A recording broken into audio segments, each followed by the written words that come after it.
Okay. सो अभी तक हमने देखा था कि हमारे पास रिएक्टिव फॉर्म्स कैसे क्रिएट होते हैं, उनको कैसे हम यूटिलाइज कर सकते हैं। उसके अंदर हमने डिफरेंट टाइप्स को भी अंडरस्टैंड किया। एक टाइप जो है वो मैंने आप लोगों को एज अ टास्क प्रोवाइड किया कि आप लोगों ने उसको खुद रीड करना है, अंडरस्टैंड करना है। उसके ऊपर आप लोगों ने एक फॉर्म क्रिएट करना है उसके साथ। और देन जो उसके ऊपर क्यूरी आएगी, जो आप लोगों को मिसअंडरस्टैंडिंग है, जो क्यूरीज होंगी, वो आप लोग मेरे से क्वेश्चन करेंगे नेक्स्ट सेशन में। After that now we move to template driven forms के। टेम्पलेट ड्रिवन फॉर्म्स क्या होते हैं, कैसे यूटिलाइज होते हैं, उनका फ़ायदा क्या है, उनके लो प्रोस एंड कॉन्स क्या हैं। वैसे प्रोस एंड कॉन्स हमने कल ही डिस्कस कर लिए थे कि टेम्पलेट ड्रिवन फॉर्म जो है नॉर्मली हम वहाँ पे यूज़ करते हैं जहाँ पे हमें लाइक जहाँ पे हमें उसकी स्केलेबिलिटी का आइडिया हो कि कम से कम होती है, या जहाँ पे उसकी यूटिलाइजेशन कम हो, तो वहाँ पे हम सिंपल टेम्पलेट ड्रिवन फॉर्म को यूज़ कर लेते हैं। या जहाँ पे बिल्कुल सिंपल फॉर्म हो, जैसे हमारा लॉगिन फॉर्म होता है, तो हम वहाँ पे टेम्पलेट ड्रिवन फॉर्म को यूज़ कर सकते हैं। लेकिन जैसे ही फॉर्म थोड़ा सा कॉम्प्लेक्स होगा, जैसे यूज़र फॉर्म आ जाता है, यूज़र प्रोफाइल फॉर्म आ जाता है, या ऐसा फॉर्म जिसके इंटरनल में मल्टीपल फॉर्म्स को बनाना पड़ता है, तो देन हमें मूव करना पड़ता है रिएक्टिव फॉर्म की अप्रोच की तरफ। क्यों? क्योंकि वो कॉम्प्लेक्सिटी को ज़्यादा अच्छे वे में हैंडल करती है।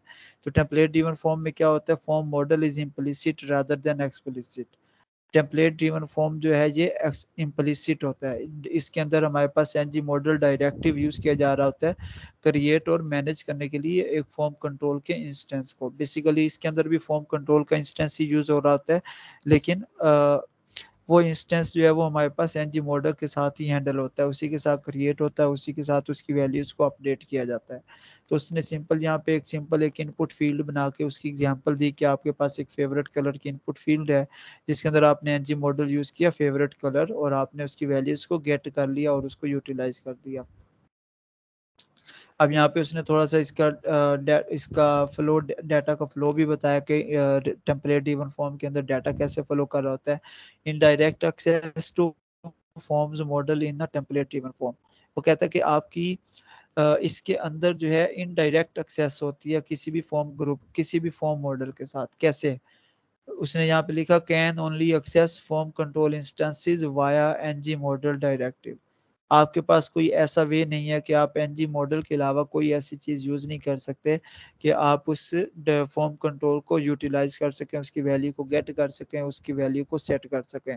लेकिन अगर आप रिएक्टिव फॉर्म में जाएं तो आप उसकी वैल्यू को डिफरेंट वेज के साथ सेट कर सकते हैं, या उसके इंस्टेंस को डिफरेंट वे में यूज कर सकते हैं। आपने जैसे अभी हमने देखा कि हम फॉर्म बिल्डर भी यूज कर लेते हैं, हम उसके अंदर डायरेक्ट फॉर्म कंट्रोल भी यूज कर सकते हैं, हम उसके अंदर फॉर्म ग्रुप भी बना सकते हैं।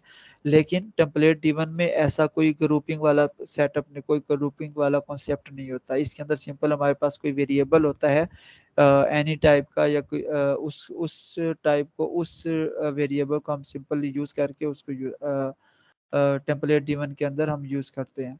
तो मैं इसके लिए एक एग्जांपल आप लोगों को यहाँ पे बनाकर दिखाता हूँ। लाइक जैसे हमारे पास एक लॉगिन का पेज है। लॉगिन के पेज के ऊपर नॉर्मली हमारे पास क्या होता है, हमारे पास सिंपल दो फील्ड्स होती हैं, दो इनपुट फील्ड्स होती हैं और एक बटन होता है, जिसका काम क्या होता है कि एक लॉगिन फॉर्म को क्रिएट करना। इसके लिए मैं सिंपल यहाँ पे फॉर्म बनाता हूँ। फॉर्म टैग मैं यूज करता हूँ इसके अंदर, और मैं इसके अंदर इनलाइन स्टाइल को यूज करता हूँ। जैसे इसके मैंने अंदर थोड़ी सी इनलाइन स्टाइल नहीं, बल्कि हम यहाँ पे क्लास ही बनाते हैं। इसको हमने नाम दिया लॉगिन फॉर्म। लॉगिन फॉर्म की क्लास में क्या हो रहा है, dot login form.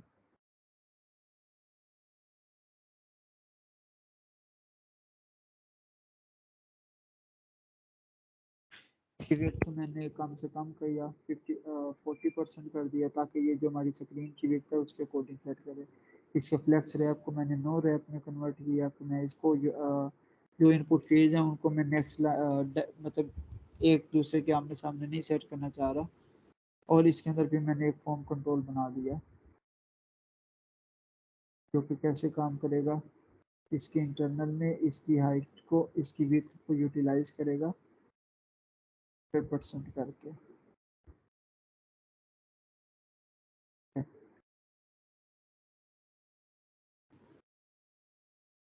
Okay, so now again इसके अंदर हम आते हैं, हम डिफरेंट डिव्स को क्रिएट करते हैं, क्लास को यूटिलाइज क्लास को अटैच करते हैं फॉर्म कंट्रोल की क्लास को। एंड अब इसके अंदर हम कुछ लेबल्स वगैरह डिफाइन करते हैं, लेबल्स को सेट करते हैं। लेबल लाइक यूज़र नेम, हमने नाम दे दिया यूज़र नेम। इसके अंदर हमने एक इनपुट फील्ड यूज़ की, टाइप टेक्स्ट, या इसको मैं कह देता हूँ टाइप ईमेल, क्योंकि यूज़र नेम नॉर्मली ईमेल के साथ सेट किया जाता है। मैंने यहाँ पे अटैच कर दिया यूज़र नेम के साथ, मैंने प्लेस होल्डर दे दिया इंटर यूज़र नेम।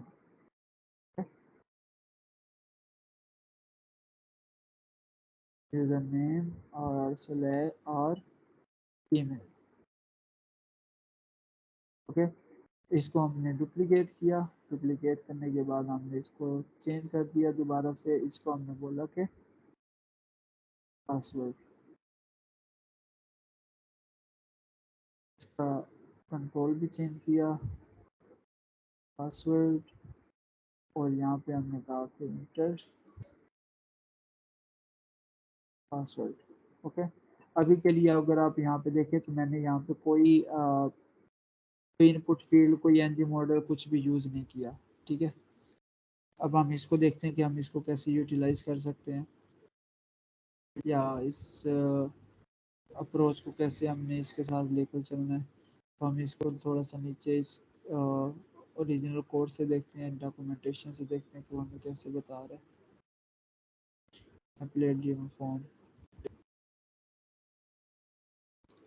इसके अंदर NG model, NG form, NG model group, कुछ इस तरह की चीज़ इसके अंदर यूटिलाइज की जाती है, जिसका एक वे प्रॉपर वे डिफाइन किया हुआ है।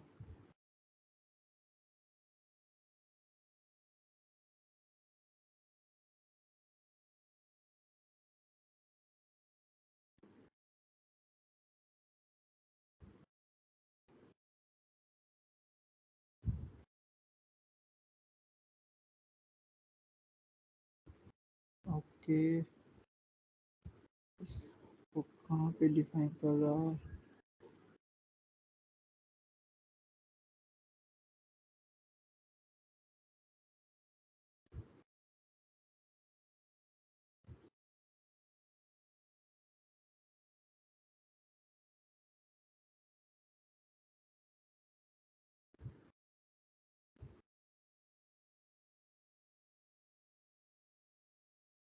Like this one, NG model, NG form, इसको हम ये भी नाम देते हैं कि ये एक टेम्पलेट रेफरेंस है। अगर आप ये चीज़ नहीं यूज़ करना चाह रहे तो आप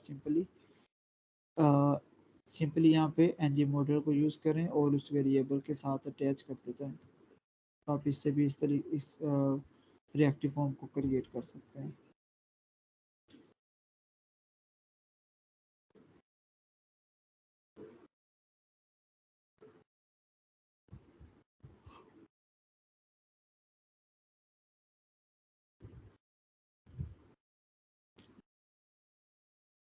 ओके, यहाँ पे हमारे पास एक कंप्लीट एग्जांपल है।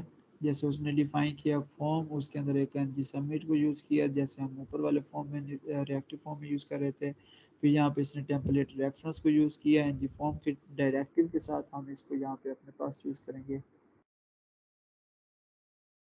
हमने कहा कि इसको नाम दे दो लॉगिन फॉर्म, और इसके साथ डायरेक्टिव को यूज़ करो एनजी फॉर्म। ओके, देन हमने इंटरनल चीज़ों के अंदर इसको वेरीफाई किया, इसको यूज़ किया। लाइक जैसे इसने यहाँ पे एनजी मॉडल को यूज़ किया इस रोल के लिए। मैंने कहा कि लॉगिन मॉडल बनाओ एक, उसके अंदर वेरीफाई करो यूज़र नेम, एक वेरिएबल सेट करो। लॉगिन मॉडल को सबसे पहले यहाँ पे डिक्लेयर करते हैं कि लॉगिन मॉडल अब हमारे पास यहाँ पे क्या है, क्योंकि अभी यहाँ पे हमारे पास इसकी टाइप कोई सेट नहीं है, तो हम सिंपली इसको एनी टाइप के साथ यूटिलाइज कर देंगे। ओके, आफ्टर दैट हमारे पास इसको इसने दोबारा से यहाँ पे टेम्पलेट रेफरेंस को यूटिलाइज किया एनजी मॉडल के डायरेक्टिव के साथ, ताकि वो इन कंट्रोल्स के ऊपर वैलिडेटर्स भी अप्लाई कर सके। हम अभी के लिए वैलिडेटर्स की बात नहीं कर रहे हैं, हम सिंपल एक फॉर्म बनाने की बात कर रहे हैं। तो सेम इस तरीके से इसने इस पासवर्ड के साथ भी इसको यूज़ किया।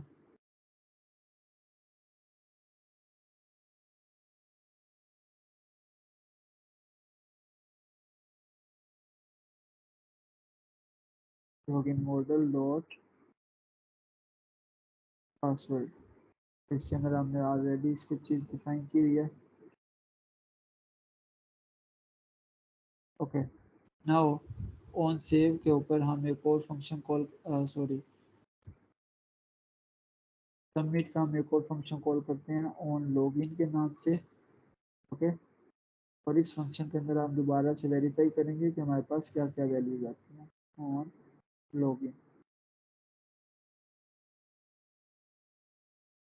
कंसोल सबसे पहले हम सिंपली ये चेक करेंगे all home field and all. Simply हम पहले ये कंट्रोल एक अप्लाई करेंगे।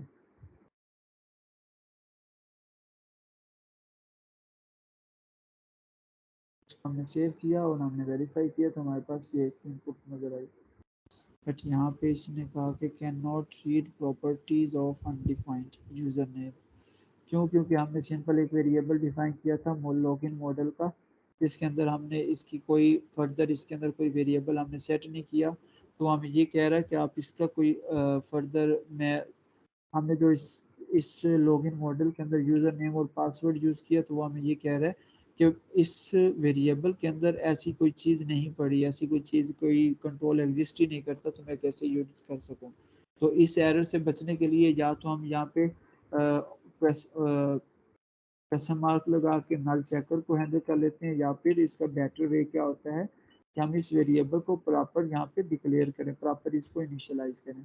अगेन इसको इनिशियलाइज करने के लिए फिर हमें इसके प्रॉपर कंट्रोल को इनिशियलाइज करते हैं कि इसके अंदर हमने यूज़र नेम का कंट्रोल बना दिया टाइप स्ट्रिंग, और पासवर्ड का कंट्रोल बना दिया टाइप स्ट्रिंग, एंड देन हमने इसको चेक किया।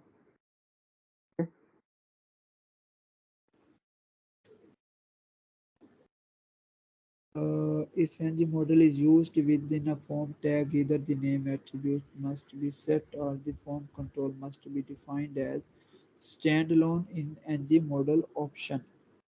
Okay, what is this mistake now?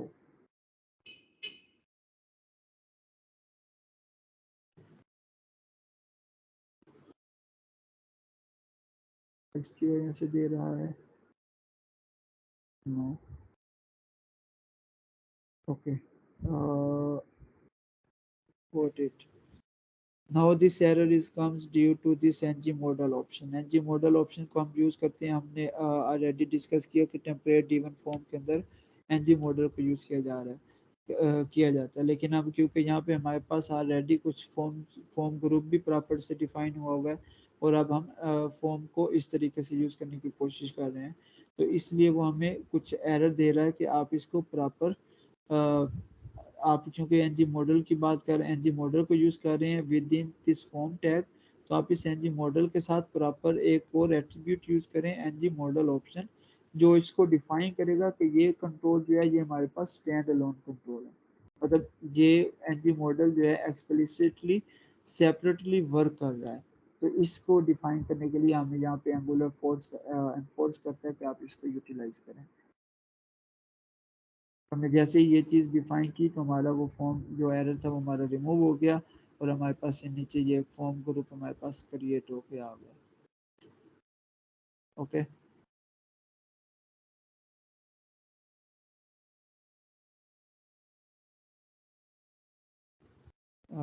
Okay, मैं इसकी थोड़ी सी क्लासेस को सबसे पहले सेट कर देता हूँ। हमने इसको नो रैप किया तो हमने इसको ऊपर रैप कर दिया, एंड इसकी विड्थ को 40% सेट किया, कंट्रोल को 100%। ये फॉर्म इस तरह से नज़र आया। देन हमने इसके ऊपर नीचे कुछ मार्जिन कुछ पैडिंग वगैरह अप्लाई कर दी। ओके, तो थोड़ी सी स्पेसिस भी इसके अंदर ऐड हो, थोड़ी सी यूआई इसकी अच्छी नज़र आए। एक फिगर मार्जिन ऐड किया तो ऊपर नीचे से इन कंट्रोल्स के ऊपर मार्जिन ऐड होना चाहिए, लेकिन यहाँ पे कुछ गड़बड़ की इसने।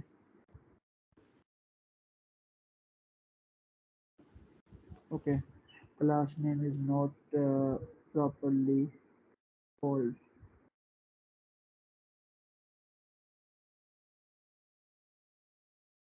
जैसे ये चीज़ सेट की तो हमारा ये थोड़ा सा मॉडिफाई हुआ।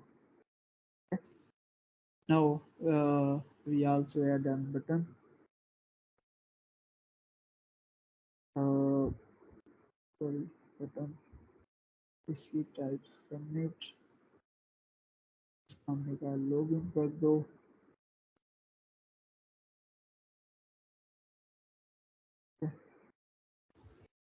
हमारा ये बटन कॉल हुआ और यहाँ पे कंसोल में आ गया form field and called. Now इस फॉर्म इस बटन के अंदर अब हम क्या करवा सकते हैं, इस बटन की फंक्शनैलिटी को कैसे कंट्रोल कर सकते हैं, तो उसको वेरीफाई करने के लिए हमने दोबारा से एक कंसोल लगाया और चेक किया लॉगिन मॉडल के पास कुछ वैल्यूज अपडेट हो रही हैं या नहीं। बाय डिफ़ॉल्ट अगर मैं इसको अभी के लिए सिलेक्ट करूँगा तो इसको एम्प्टी प्रिंट होना चाहिए, user name empty and password empty. और जैसे ही मैं इसकी वैल्यूज़ को अपडेट करूँगा, लेट्स सपोज मैंने यहाँ पे ईमेल लिखी zen@yokmail.com और मैंने पासवर्ड लिखा admin@123। मैं जैसे ये लिखा और मैंने सेव किया, लॉगिन किया, तो हमारे पास ये वैल्यूज़ हमारे पास अचीव हो गई। लेकिन अगर आप यहाँ पे देखें तो क्योंकि हम पासवर्ड की बात कर रहे हैं लेकिन ये सिंपल टेक्स्ट नज़र आ रहा है, तो हम इसको हाइड कर सकते हैं by using input type password. यहाँ पे हमने इसको ईमेल यूज़ किया है जो कि गलत किया है, इसको हमने कहा कि ये पासवर्ड है और इसको हमने बोला कि ये प्रॉपर एक ईमेल है। नाउ zen@yomil.com, पासवर्ड क्या था admin@123। Now this password is showing as dots, क्यों? क्योंकि हमने इसकी डाटा टाइप, हमने इनपुट फील्ड की डाटा टाइप सेट कर दी कि ये एक पासवर्ड है। तो पासवर्ड वो हमेशा हिडन फॉर्मेट में शो करवाता है HTML टैग के अंदर, HTML इनपुट फील्ड के अंदर। अगर हम इसको एक्सप्लिसिटली देखना चाहते हैं तो हम रन टाइम पे यहाँ पे एक बटन बनाएंगे, उसको बटन को क्लिक करेंगे और उसको रन टाइम पे हम इसकी टाइप को चेंज करवा देंगे कि अगर क्लिक अनहाइड करने का ऑप्शन आए तो वो इसको सिंपल टेक्स्ट में शो कर दे, और अगर हम उसको दोबारा से ऐड करें तो वो इसको पासवर्ड में शो कर दे। तो इस तरीके से हमें इसकी वैल्यूज मिलती हैं और हम इस तरह के फॉर्म्स को यूज़ कर सकते हैं। तो ये छोटा सा हमारे पास एक कंट्रोल है, एक टेम्पलेट गिवन फॉर्म की एक छोटी सी एग्जांपल है। नाउ इसके अंदर वैलिडेटर्स को उसने डिफाइन किया होगा, तो वैलिडेटर आप कैसे यूज़ कर सकते हैं, तो वो आप देखिए कि इसने कैसे प्रोवाइड किया। वैलिडेटर बनाने के लिए हमें ये अगेन इस तरह के टेम्पलेट रेफरेंस को यूज़ करना पड़ता है। This template reference will help us to validate our values, to validate our form, template driven form। जैसे उसने यहाँ पे इसको यूज किया at the hash name is equal to ng model. उसने कहा कि ये जो इनपुट फील्ड हमारे पास इसके अंदर मॉडल बना रही है, इसके साथ इसके नेम रेफरेंस को यूज करो और इसको वेरीफाई करो कि ये वैल्यू इसकी वैलिड है या नहीं। अगर वैलिड है तो वो इस एरर को हाइड कर देगा, अगर वैलिड नहीं होगा तो वो इस एरर को सिंपली शो कर देगा। ओके। और इसकी वैलिडिटी को वेरीफाई करने के लिए वो यहाँ पे कुछ चीज़ें स्पेसिफाई कर रहा होगा। लाइक अगर हम इसको देखें तो name string and password and this one.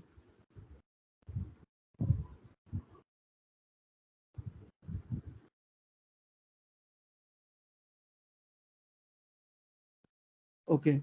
वो इसकी कुछ वैल्यूज को वेरीफाई करेगा, प्रिस्टीन को चेक करेगा। प्रिस्टीन क्या करता है कि ये चेक कर रहा होता है कि आपने इस इनपुट फील्ड के अंदर इसका जो स्टेटस है वो इस वक्त क्लियर है या उसके अंदर कुछ चल रहा है।